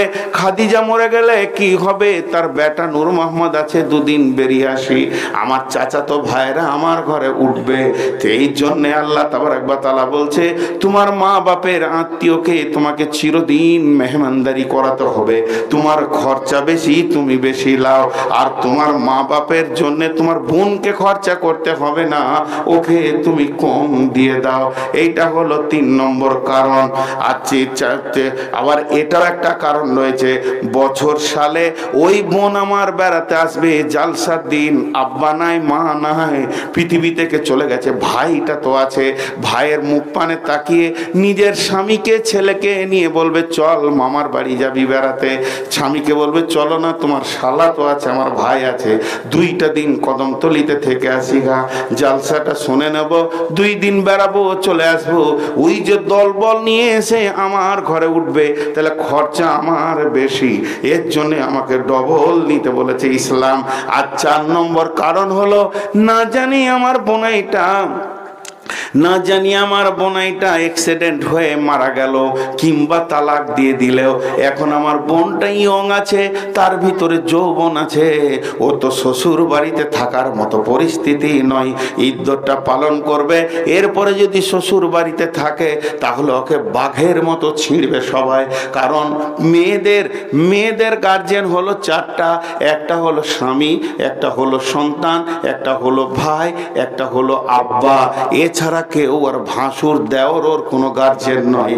তাহলে আমার আব্বা মারা গেছে, তাহলে ওরও বাপ মারা গেছে, স্বামীটা অ্যাক্সিডেন্ট হয়ে মারা গেল, ছেলেটা শিশু এখনো মায়ের গার্জেন হতে পারছে না, তাহলে ভাই আমি বেঁচে আছি, ওই ছেলেটাকে কোলে করে চোখের পানি ঝরাতে ঝরাতে বোনটা এসে আমার ঘরে উঠবে, তার গর্দন ধরে আমার বের করে দেওয়ার হক নাই, আমি তাকে বের করতে পারবো না, তাকে আমার ঘরে ভিটাতে জায়গা দিতে হবে, কারণ তার অ্যাক্সিডেন্ট অ্যাক্সিডেন্ট ঘটে গেছে, তালাক হয়ে গেছে, স্বামী মারা গেছে, আবার ভাইকে নতুন করে বাঁশতলায় বসে বসে ভাবতে হবে বোনটাকে আমাকে আর একটা জায়গায় গুছিয়ে দিতে হবে। কাউকে বলবে, বন্ধু বান্ধবকে বলবে একটা ছেলে দেখে দাও, একটা ছেলে দেখে দাও, আমার বোনটাকে ওর কোলে গুছিয়ে দিই। এই ব্যাপারে ও ভাইয়ের খরচা থেকে গেছে। এর জন্যে সিকিউরিটি মানি যাকে বলা হয়, আল্লাহ তাবারাক ওয়া তাআলা কত সুন্দর বিচার করেছে। ও মহিলার দল, সবগুলোকে ঝেঁটিয়ে চেঁচে ছিলে নিয়ে ভাইকে রাস্তায় বসিয়ে দিও না, কারণ ওই ভাই হতে পারে একদিন তোমার গার্জেন হবে, তোমার জন্য নতুন চিন্তা করবে। ওর জন্যে তুমি রেখে দিয়ে কিছু চলে যাও, তুমি 1 বিঘে লাও আর ভাইকে 2 বিঘে দিয়ে দাও। কোরআনে কোনো সন্দেহ আছে? কোরআনে কোনো সন্দেহ নাই। এইভাবে বেঈমানরা যতগুলো কোরআনের কারণ বের করবে, প্রত্যেকটা কারণের উত্তর আছে। আল্লাহ বলছেন, যালিকাল কিতাবু লা রাইবা ফীহি, এই কিতাবটার মধ্যে কোনো সন্দেহ নাই, হুদাল লিল মুত্তাকিন, যদি তুমি খোদা ভীরু হও তাহলে রাস্তা পেয়ে যাবে। রাস্তা নিব, কথা বলছে না, রাস্তা নিব। এত লেটে বলছেন কেন? বুঝতে পারছে না? তাহলে এতক্ষণ আমি ভুল বললাম নাকি গো? ও আচ্ছা, রাস্তা এবার আল্লাহ দিতে শুরু করছেন।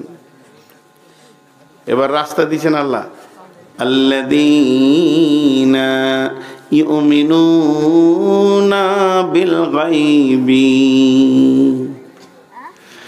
আল্লাযীনা ইউমিনুনা বিল গায়বি, যে লোকটি গায়েবের উপরে ঈমান আনলো। গায়েবের উপর ঈমান মানে দেখলো না, বিশ্বাস করলো। আল্লাহকে দেখলো না, বিশ্বাস করলো।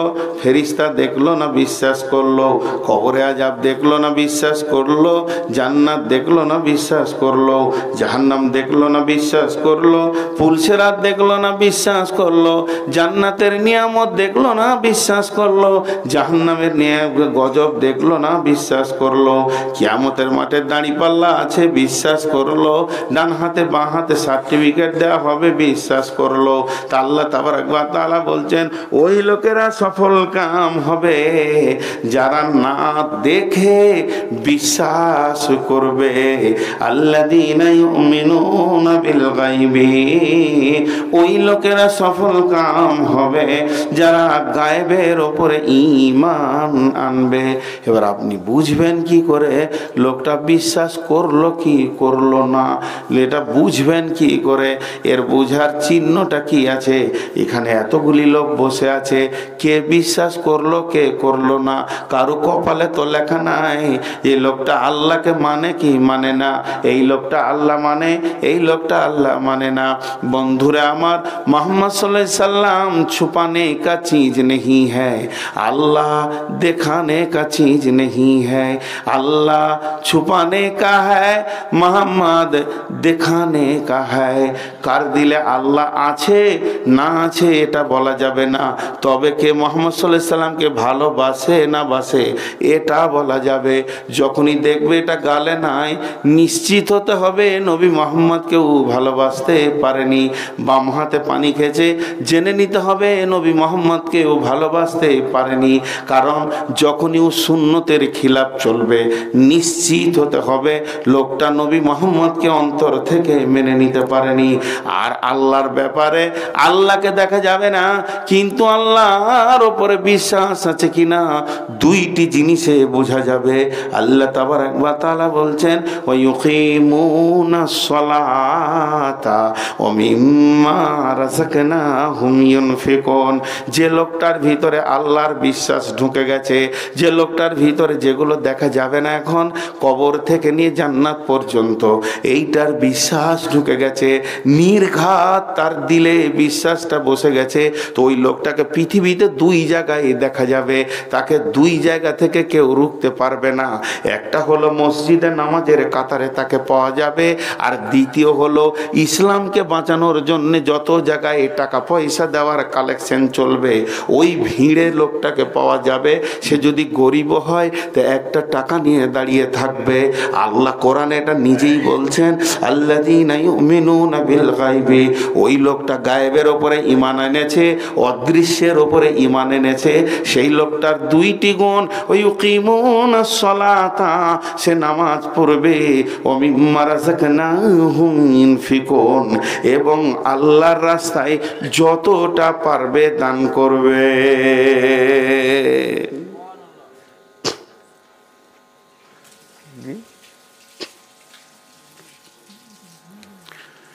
দানের ময়দানে তাকে পাওয়া যাবে, রুখা যাবে না। আর তাকে পাওয়া যাবে কোথায়? আর তাকে পাওয়া যাবে নামাজের কাতারে। একটা জামাত এসেছিল, তবলিগ জামাত, কেরলের দিকে। তো ওখানে একটা মদিনার লোক ছিল। তো ওই মদিনার লোকটা ওর সাথে কদিন জামাতে থাকার কারণে মহব্বত হয়ে গিয়েছে। তো যাবার সময় একটা ভিজিটিং কার্ড দিয়েছে যে তুমিও যদি কোনোদিন মদিনা যাও হজ উমরা করতে তো আমার দেখা করিয়া। তো কি আল্লাহর হুকুম, 1-1.5 বছর পরে ও হজ করতে গিয়েছে, তোকে খুঁজছে আর কি। তো ভিজিটিং কার্ড ধরে দোকানে গেছে, তো একটা কর্মচারী ছিল, বলছে ও মকান মে হ্যায়। তো মকান কিধার है? তো ইধার যাও। তোর ঘরকে গিয়েছে, তো ওখানে একজন গেটম্যান আছে, বলছে দোকান মে হ্যায়। দোকান মকান, মকান দোকান, এই করতে করতে ওর সময় পেরিয়ে গেছে, ক্লান্ত হয়ে গেছে, মরুভূমি জায়গা, রোদ গরম হেঁটে। এমন সময় মসজিদে নববীতে আজান হচ্ছে। তো বলছে যাজ্ঞা পেলাম না, আমার নসিব খারাপ, এত মহব্বত থাকার সত্ত্বেও পেলাম না, তো নামাজটা পড়ি। তো সুন্নত নামাজ ধরতে গিয়ে দেখছে সামনেই আছে ও যাকে খুঁজছে। তোর মনটা বড় হলো। ফরজ নামাজ হয়ে গেল, তোকে মুসাফা করেছে, জড়িয়ে ধরে কত মহব্বত, চলেন খান, হোটেলে নিয়ে গা খাওয়ানো। তখন এই ইন্ডিয়ান লোকটা বলছে সুবহানাল্লাহ। বলে ই বাবা, তুমি এত জোর শ্বাস লিছো কেন, সুবহানাল্লাহ বলছো কেন? বলে রে ভাই, বেলা 9টা থেকে 11টা পর্যন্ত দোকান মাকান মাকান দোকান, ক্লান্ত হয়ে গেছে। তখন মদিনার লোকটা বলছে এটা আপনার কোরআনের খিলাফ হয়ে গেছে, এটা আপনি ভুল প্রসেসে হেঁটেছেন, এর জন্য কষ্ট পেয়ে গেছেন। কোনো একটা ইমানদার যার আল্লাহর উপরে বিশ্বাস আছে, আখেরাতের বিশ্বাস আছে, জান্নাত জাহান্নাম কিয়ামত কবরে আজাব পুলসিরাতের বিশ্বাস আছে, ওই ব্যক্তিটাকে খুঁজতে গেলে, ওই ব্যক্তিটাকে পেতে গেলে দোকান আর মাকানে গেলে পাওয়া যাবে না। এই রকম খুঁজতে খুঁজতে যদি সারা দিন চলে যায়, সেও ব্যস্ততে দৌড়বে, আপনি তার পেছনে দৌড়বেন, তাকে পাওয়া যাবে না। একটা কদমতলার কোনো মুমিন মুসলমানকে যদি আমি বর্ধমান থেকে খোঁজ করতে আসি, তার প্রসেস হচ্ছে মসজিদে এসে বসে যেতে হবে, তার পাড়ার মসজিদে বসে যেতে হবে। যখনই আজান হবে ওই ব্যক্তিটা যেখানেই থাকুক না কেন ও মসজিদে ঢুকবে। একটা মুমিন আজান শোনার পর বসে থাকতে পারে না। আর একটা মুমিন যেখানে টাকা দেওয়ার আলোচনা চলছে কোরআনকে বাঁচানোর জন্যে, দিনকে বাঁচানোর জন্যে, মুমিনের পকেটে পয়সা থাকার পর চুপ করে বসে থাকতে পারে না। সাহাবীরা সম্পূর্ণটা দিয়ে দিয়েছিলেন, আগামীকাল সকালে সূর্য উঠলে আমার আল্লাহ আমার ব্যবস্থা করবে, এতটা পর্যন্ত তারা দেখিয়েছে। অতএব বন্ধুরে, একটা মুমিনের গুণ হচ্ছে সে তার সম্পদকে দান করবে। আর কি করবে? আজান হলে নামাজের কাতারে তাকে পাওয়া যাবে।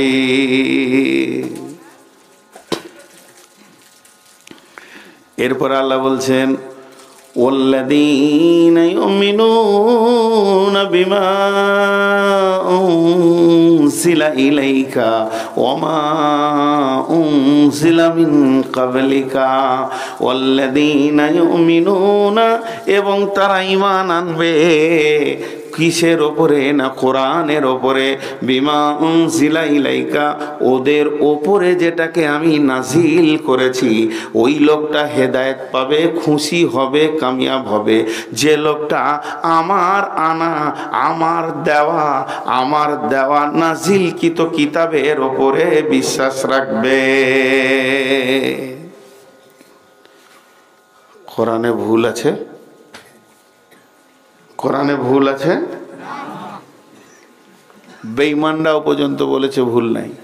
আপনি আমি তো ইমানদার, আপনার আমার তো একটু ইমান আছে, কিন্তু বেঈমানরাও বলেছে ভুল নাই।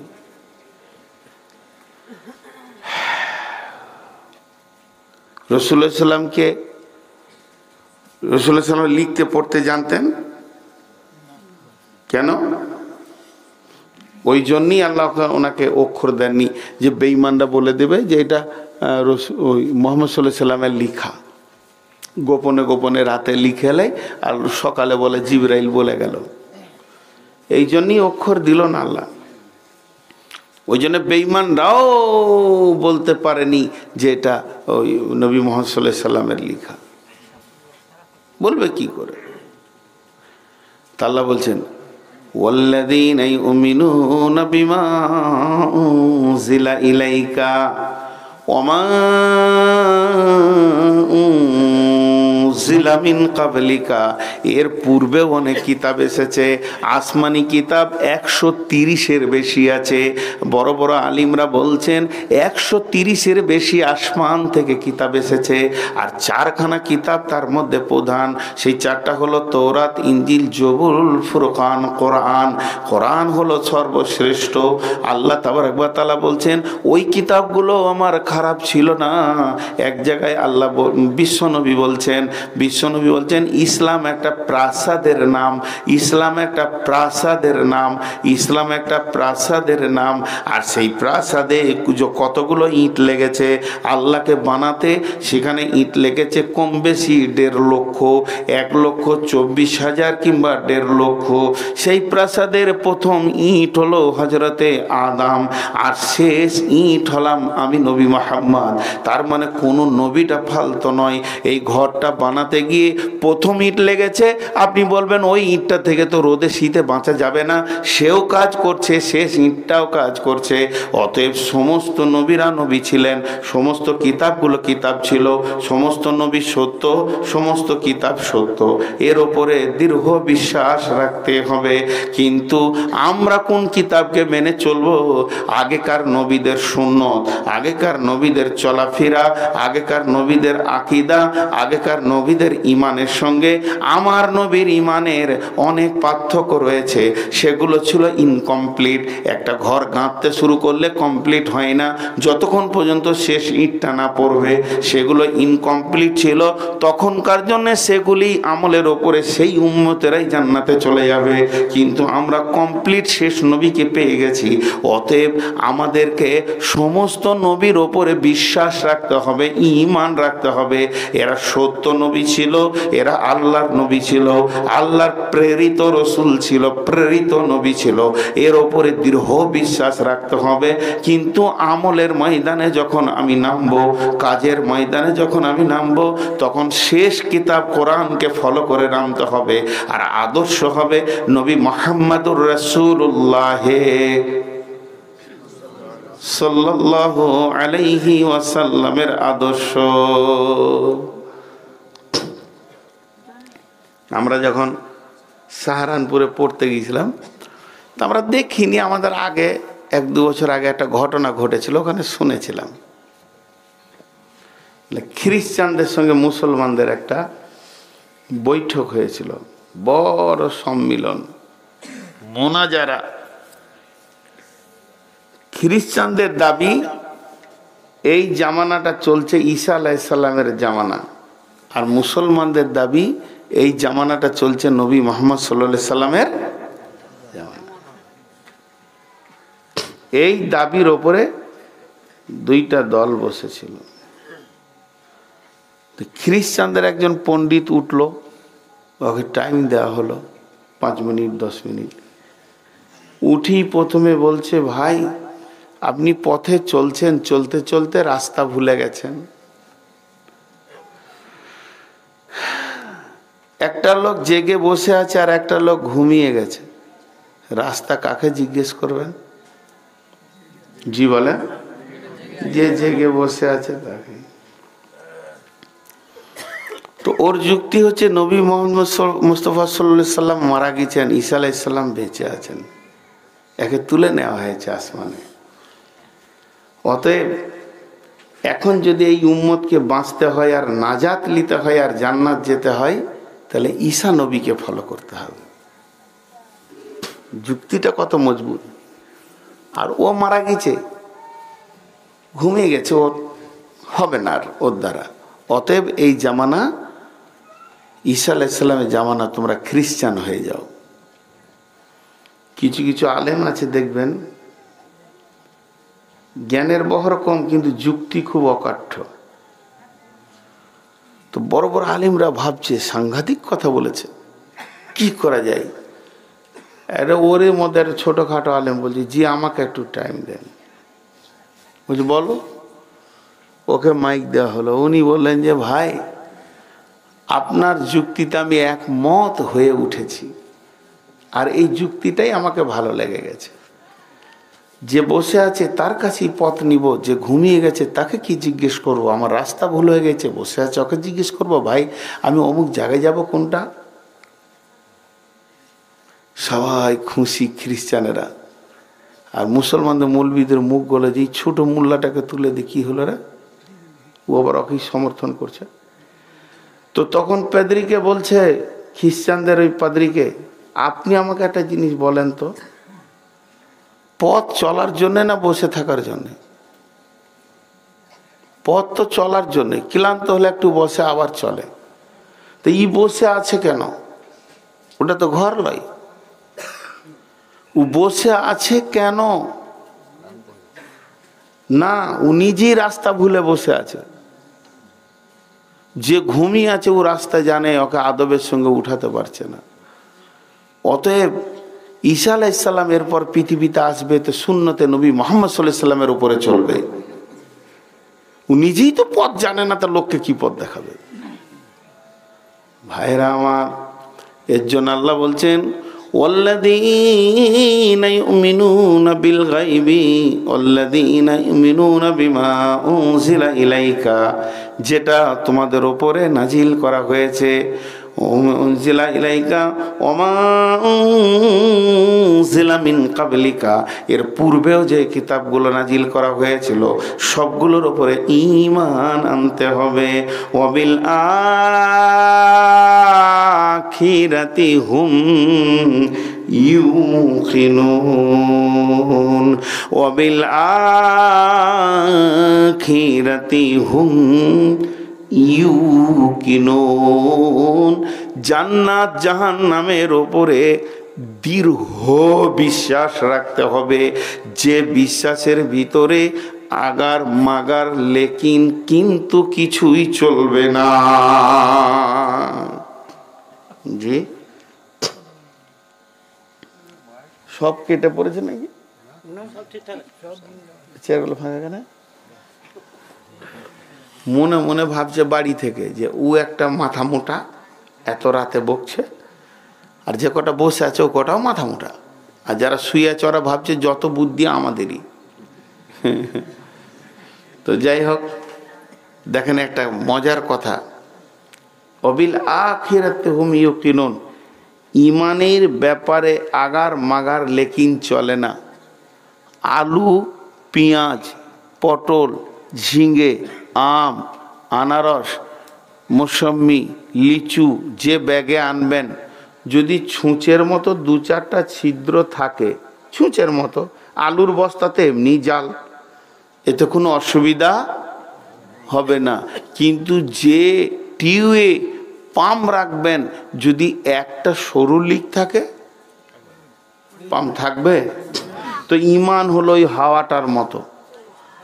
বাকি আমলে যদি কিছুটা কম বেশি হয়ে যায় তো অসুবিধা নাই, বুঝছেন?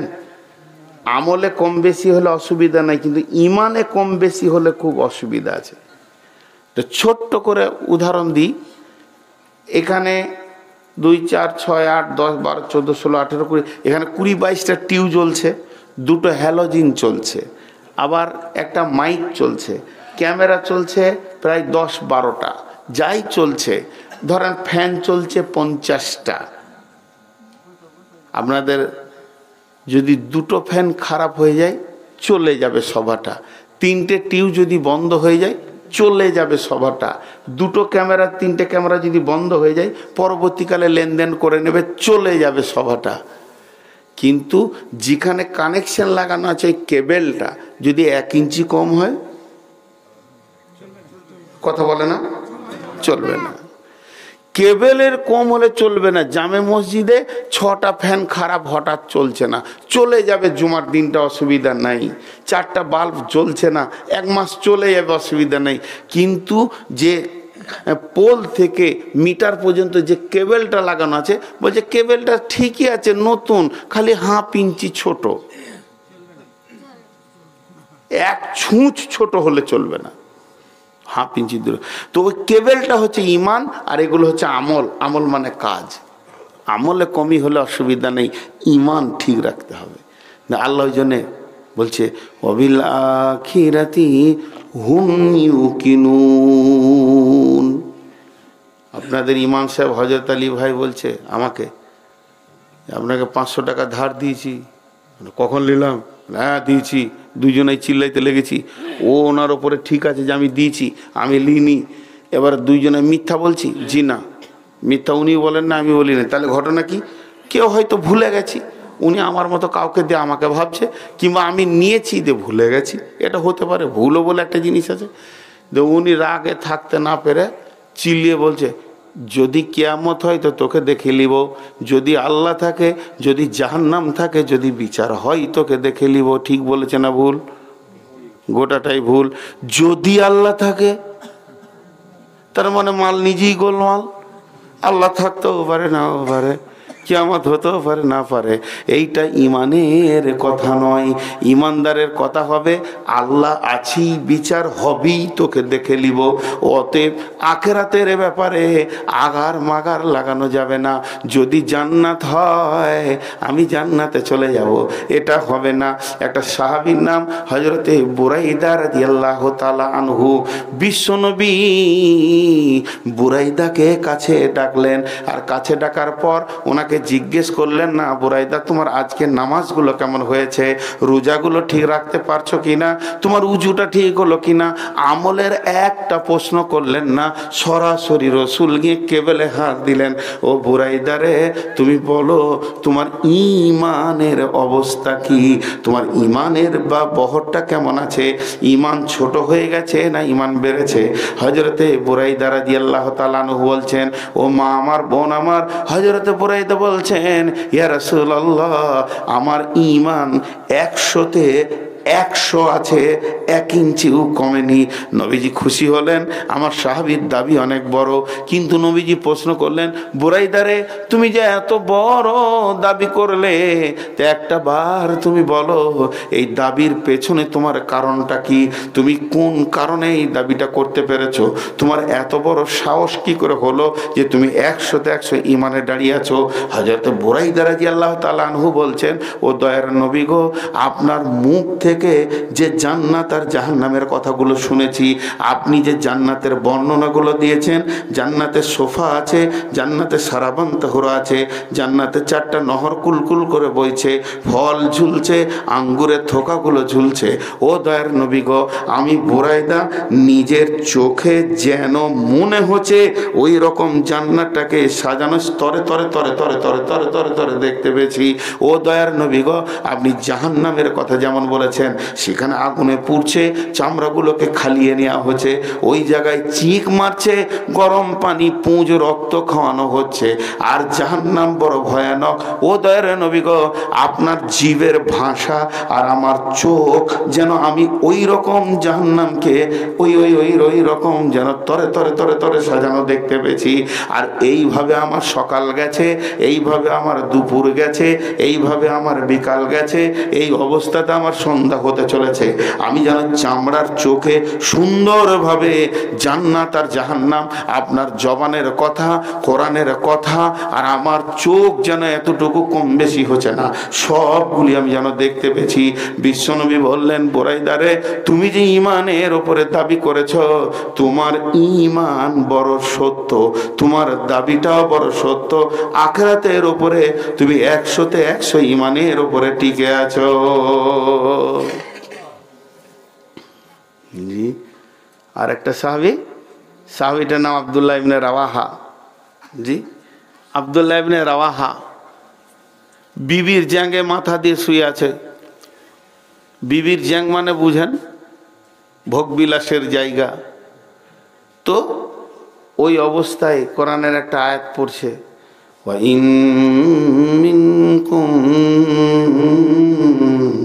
ইল্লা ওয়ারিদুহা কানা আলা রাব্বিকা হাতমান মাকদিয়া, ওয়া ইন মিনকুম ইল্লা ওয়ারিদুহা কানা আলা রাব্বিকা হাতমান মাকদিয়া, ওয়া ইন মিনকুম ইল্লা ওয়ারিদুহা কানা আলা রাব্বিকা হাতমান মাকদিয়া। একবার নয়, দুবার নয়, বিবির জায়গায় মাথা দিয়ে পড়তে পড়তে কাঁদতে শুরু করেছে, তার চোখ দিয়ে অশ্রু বইতে শুরু করেছে। এই অবস্থাটা বিবি যখন দেখে ফেলেছে, বিবিও কাঁদতে শুরু করেছে। আর বিবির কান্না দেখে তখন স্বামী বলছে, হযরতে আব্দুল্লাহ ইবনে রাওয়াহা বলছেন, মা ইউকি, হে আমার বিবি, তোমাকে কে কাঁদালো? তখন বিবি বলছে, আমি কাঁদলাম কেন, তুমি কেন কাঁদলে? তখন বিবি বলছে, বাকায়কে লে বাকায়কা, আপনি কাঁদছেন এর জন্য আমি কাঁদলাম, আপনার কাঁদা আমাকে কাঁদিয়েছে। তখন বিবি বলছে, আপনি কাঁদছেন কেন? তখন স্বামী বলছে, বিবি রে, একবার আমার মুখের দিকে তোর কানটা রাখ, দেখ আমি কি বলছি, আল্লাহর কালাম পাক থেকে বলছি। আল্লাহ বলছে, বিশ্ববাসীরে চোর হ, ইমানদার হ, বেঈমান হ, নামাজি হ, লুটেরা হ, আবার পরেশগার হ, দান করনেওয়ালা হ, জেনা করনেওয়ালা হ, লুচ্চা হ, আর জুয়ারি হ, মাতাল হ, নামাজি হ, পরেশগার হ, তাহাজ্জুদ পড়নেওয়ালা হ, জিকির করনেওয়ালা হ, আপার লেভেলে ইমানদার হ, আপার লেভেলের বেঈমান হ, যে যা হবে হ না কেন, পৃথিবীর বুকে যতগুলো মানুষ জন্ম নিয়েছে, এমনকি বিশ্ব নবী পর্যন্ত মাপ পাবে না, সকলকে ওই রাস্তাতে পা রেখে জান্নাতে যেতে হবে। সেই রাস্তাটার নাম হলো পুলসেরাত।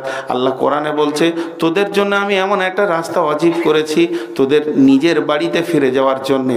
ওই রাস্তাটা ছাড়া বিকল্প কোনো রাস্তা আমি রাখি নাই। এখানে সকলকে পা দিয়ে জান্নাতে যেতে হবে। বিবিরে, আমাকে সেই জাহান্নামের কথা মনে পড়ে গেছে, আমি সেই পুলসেরাতের কথা মনে পড়ে গেছে। বিশ্বনবী পুলসেরাতের বর্ণনা দিতে গিয়ে বলেছেন, কেউ ঘোড়ার মতো দৌড়বে, বিদ্যুতের মতো যাবে, কেউ আস্তে আস্তে গাধার মতো যাবে, কারোর চামড়াগুলো গলে পচে লাইলনের মতো টপ টপ করে রক্ত মানে জাহান্নামে পড়ে যাবে। এই অবস্থায় হাঁটতে হবে, কেউ পাছায় হাঁটবে, কেউ বুকে হাঁটবে, বিভিন্ন অবস্থায় জান্নাতে যাবে। বিবিরে, আল্লাহ নবী বলছেন, ওই পুলসেরাতের ধারে অনেক গাছ রয়েছে, গাছগুলো হচ্ছে সাদান গাছের মতো, যেমন ছুট্টি গাছে লম্বা লম্বা ফলগুলো হয়, ছুট্টি ধরে, ডাঁটা ধরে, ওই রকম ওই গাছগুলোতে ফল হয়।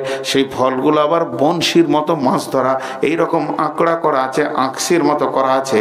ও বিবিরে, ওই ফলগুলো এত চোখা, এত ধার যে ওর পাশ দিয়ে যাওয়া বড় মুশকিল। পুলসেরাতের ভারে লাখ লাখ কোটি কোটি, লাখ লাখ কোটি কোটি ওই ফলগুলো ঝুলছে। যদি একটা বিধে যায় কাউকে, ওকে জেনে নিতে হবে আর জান্নাত যাওয়া গেল না, আমি কেন আটকে গেলাম, আমি জাহান্নামেই থেকে গেলাম। বিবিরে, এই আয়াতটা পড়ছি আর আমি চোখের পানিতে কাঁদছি।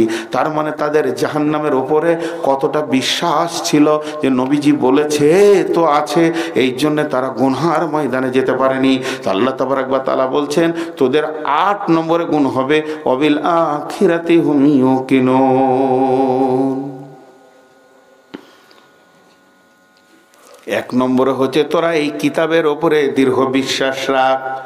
2 নম্বর হচ্ছে মুত্তাকি হবি তো কিতাব থেকে রস নিতে পারবি। 3 নম্বর হচ্ছে গায়েবের ওপরে ঈমান রাখ, যেগুলো দেখা যায় না তোকে দৃঢ় বিশ্বাস রাখতে হবে। 4 নম্বর হচ্ছে তোকে নামাজের কাতারে যেন পাওয়া যায়। 5 নম্বর হচ্ছে তোকে দানের ময়দানে যেন পাওয়া যায়। 6 নম্বরে নাজিল কৃত কিতাবের ওপরে দৃঢ় বিশ্বাস রাখতে হবে। 7 নম্বরে পূর্বের কিতাব এবং নবীদের ওপরও বিশ্বাস রাখতে হবে। 8 নম্বরে হলো ওই কঠিন আখিরাত জান্নাত জাহান্নামের ওপরে বিশ্বাস রাখতে হবে। আল্লাহ তাবারক ওয়া তাআলা বলছেন এই 8টি গুণ যার ভিতরে আছে, এই 8টা জিনিস যে নিজের ভিতরে আনতে পেরেছে, এই 8খানা নিয়ে যে নিজেকে সার্চিং করে ওই জায়গাতে রাখতে পেরেছে, আমার আল্লাহ পরিষ্কার নিজের জবানের ভাষাতে বলছেন উলাইকা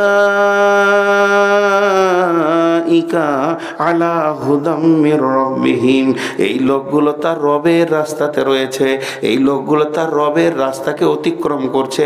এতটুকু এদের পদস্খলন ঘটেনি, এরা এর বাইরে যায়নি, এরা 1 নম্বর রাস্তাতে হাঁটতে রয়েছে। ওয়া উলাইকা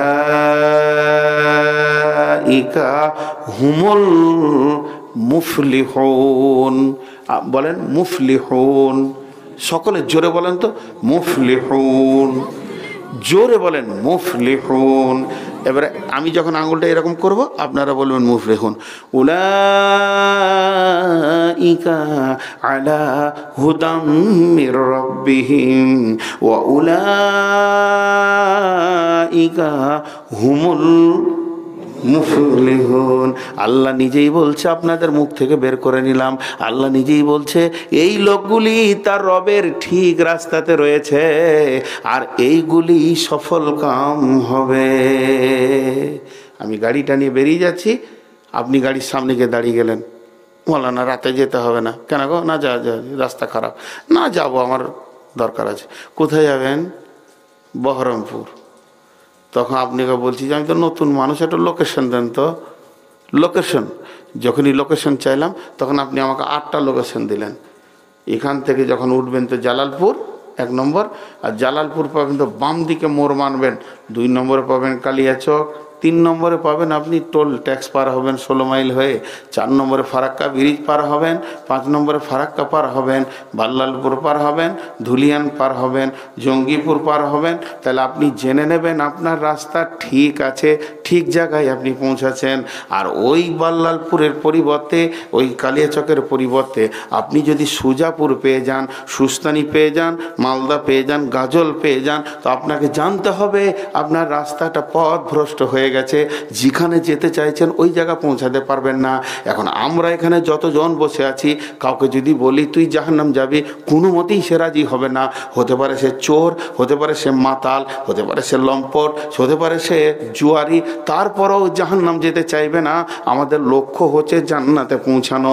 তা আল্লাহ বলছে তোকে আমি লোকেশন দিয়ে দিচ্ছি, তোর জীবনে যদি এই আমলগুলো ঘটে তাহলে জানবি যে তুই রাস্তাতে ঠিক আছিস এবং ঠিক জায়গায় পৌঁছাতে পারবি। তোর জীবনে কি ঘটবে? প্রথমে তুই কোরআনকে বিশ্বাস করবি, এর মধ্যে কোনো ভুল নাই। 2 নম্বরে তোর ভিতরে আল্লাহর ভয় এসে যাবে। আল্লাহর ভয় এসে গেলে কোরআন থেকে চুষে চুষে তুই মধু পান করে নিতে পারবি। 3 নম্বরে তুই আল্লাহ, জান্নাত, জাহান্নাম, ফেরেশতা যেগুলো তুই দেখিস নাই এগুলোর ওপরে বিশ্বাস রাখবি। 4 নম্বরে তুই মসজিদে নামাজের কাতারে গিয়ে দাঁড়াবি। আর 5 নম্বরে তুই যেখানে দানের ময়দান চলবে হৃদয় খুলে সেখানে তুই দান করবি। 6 নম্বরে তুই কি করবি? যেগুলো তোর ওপরে নাজিল করা হয়েছে, নবীজির ওপরে নাজিল করা হয়েছে, এই কিতাবের ওপরে বিশ্বাস করবি। 7 নম্বরে কি করবি? পূর্বের যত নবী কিতাব ছিল তাদের ওপরে বিশ্বাস রাখবি, তারাও সত্য ছিল। আর 8 নম্বরে তুই কি করবি? ওই জান্নাত আর জাহান্নাম শেষ জায়গাটা দৃঢ় দিলে বিশ্বাস রেখে দিবি। যখন এই 8টা জিনিস তোর জীবনের রাস্তাতে পড়বে তখন তোকে জেনে নিতে হবে উলাইকা আলা হুদাম মির রাব্বিহিম, তুই তোর রবের দেওয়া রাস্তাতে রয়েছিস, এই রাস্তাটা তোর ভুল হয়নি। ওয়া উলাইকা হুমুল মুফলিহুন, তুই যে জান্নাতে পৌঁছানোটাই কামিয়াব ভাবছিস, জান্নাতে পৌঁছে তুই যাবি, এই রাস্তাটা এই জান্নাতে গেছে। আজকে তাফসীর শেষ হলো, যে আয়াতগুলো পড়েছি আপনাদেরকে সুন্দর করে গছিয়ে গছিয়ে বললাম। এখন আপনাদের কাছে 2 ঘন্টা 1 মিনিট হলো, এখন আপনাদের কাছে আমি 5টা মিনিট টাইম নেব। এটা আপনারা আমাকে দেবেন ঘুরিয়ে সময়টা। যতটি লোক বসে আছেন দাঁড়িয়ে আছেন কেউ নড়বেন না, কারণ সত্য কথা বলতে কি কদমতলী মনে হয় 12-14 বছর আগে এসেছিলাম নাকি ভাই, আরো বেশি হবে। কদমতলীর লোক সেদিন হয়তো ভাত বেশি খেয়েছিলাম, দাঁড়াই মাঝে যে ওকে আনিস না, তো ও ভাত খুব বেশি খায়। তো যাই হোক, তখন থেকে আমার স্বপ্ন ছিল, আমি গ্রামটা দেখেছিলাম, তো এই গ্রামের লোকের দিল ভালো, উদার, দান করতে পারে, তো মাদ্রাসা কেন নাই, এরকম মনে ভাবতাম। তো ওই সুস্তানি হয়ে বহুবার বাংলাদেশ ঢুকেছি, তো আমি খবর পেয়েছি যে আপনাদের মাদ্রাসা হচ্ছে বা চলছে, তো কোনোদিন আসতে পারিনি। তো যাই হোক, মাদ্রাসা আপনারা বানিয়েছেন, বহুত বড় নিয়ামত, গোটা গায়ে রহমত হবে, বরকত হবে, শান্তি হবে, অশান্তি সরে যাবে, বেঈমান সরে যাবে। এই মাদ্রাসা যে কি বড় নিয়ামত মরার পরে বুঝবেন, এখন বুঝবেন না।